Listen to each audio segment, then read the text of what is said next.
All right, let's get into it. Today, we are tackling a grammar rule that seems super simple on the surface, but has been tripping a lot of people up lately: active versus passive voice. Seriously, understanding this is like a secret weapon for clear, powerful communication. So you gotta wonder, right? Why is a basic grammar rule all of a sudden so confusing, especially on modern tests?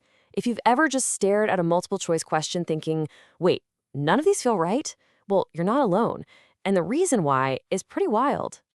And there you have it. This is the culprit. Turns out a lot of these test questions were just generated by AI. Yep, like ChatGPT, and then dumped directly into exams with zero human proofreading. This has led to some really awkward, grammatically weird sentences and just bizarre answer choices. It's turned a straightforward topic into a total minefield. Okay, so to learn how to spot these AI goofs and really master this whole topic, we've got to go back to the fundamentals. A solid foundation is everything. So let's start with the absolute basics. Who's actually doing what in a sentence?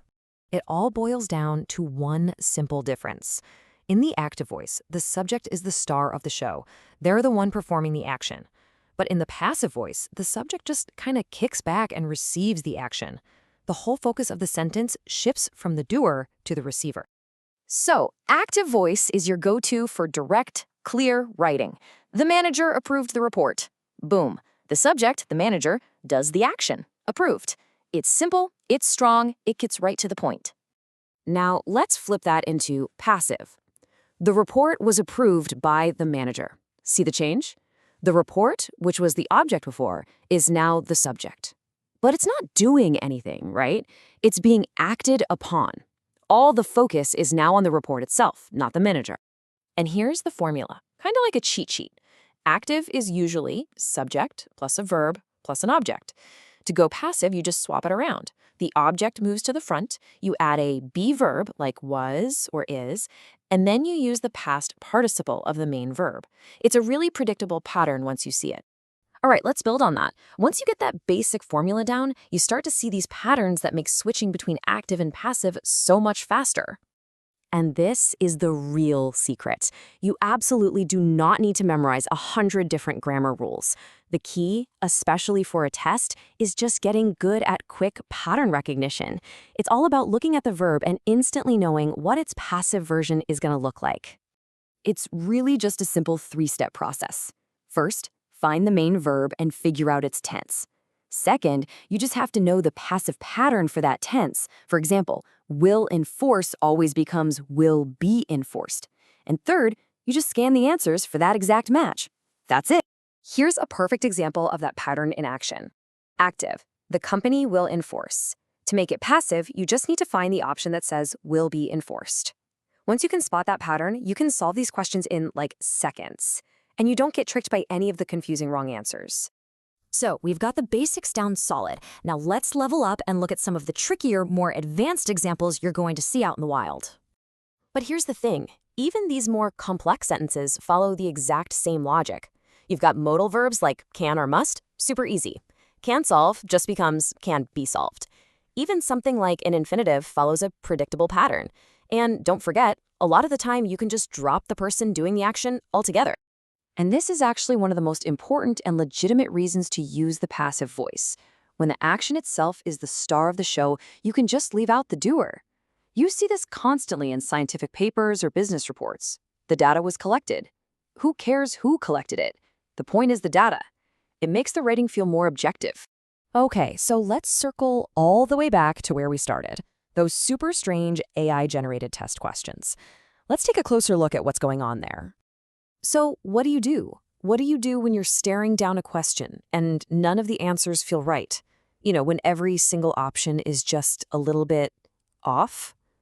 This is the exact problem those flawed, machine-made questions are causing. So here's the game plan for when the options are just bad. You have to prioritize matching the core meaning, and most importantly, the verb tense. Even if other little parts of the sentence are missing or seem weird, just find the option with the correct verb pattern. That's going to be your best bet. And this is where things get really bizarre, with something called a forced passive. Certain tenses, like the future continuous, don't really have a natural passive form. But on these AI tests, you'll see these incredibly awkward phrases, like will be being delivered. It sounds so weird because, Well, it is. It's just the machine mechanically following a pattern without any sense of what sounds natural. The most important thing to remember here is that your gut feeling is right. These are not examples of good grammar. They're not something you should ever use in your own writing. They are simply the best fit or least wrong answer in a totally flawed test. Your confusion is completely valid. So, we've been through the basics, the patterns, and even the weird AI exceptions. Now, let's tie it all together and talk about the key takeaways so you can use all this in your own communication. Here's your practical guide. My rule of thumb: always use the active voice unless you have a really good reason not to. It's just clearer, more direct, and makes your writing stronger. You save the passive voice for specific jobs, when you want to emphasize the result, when you're writing something formal like a lab report, or when the doer is unknown or just doesn't matter. Think of it like a spotlight. Active voice shines it on the actor. Passive voice shines it on the action. So let's recap the whole thing super quick. Number 1, active voice. The subject acts. Number 2, passive voice. The subject gets acted upon. Number 3, on tests, forget all the other noise and just focus on matching those verb patterns. And number 4, know that those weird forced passives from AI errors exist, but please don't start using them yourself.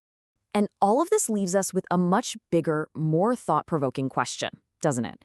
We started out talking about how AI is messing up simple grammar tests, but it points to something huge. As AI writes more and more of our world, from emails to articles to who knows what else, who's in charge of making sure it actually makes sense?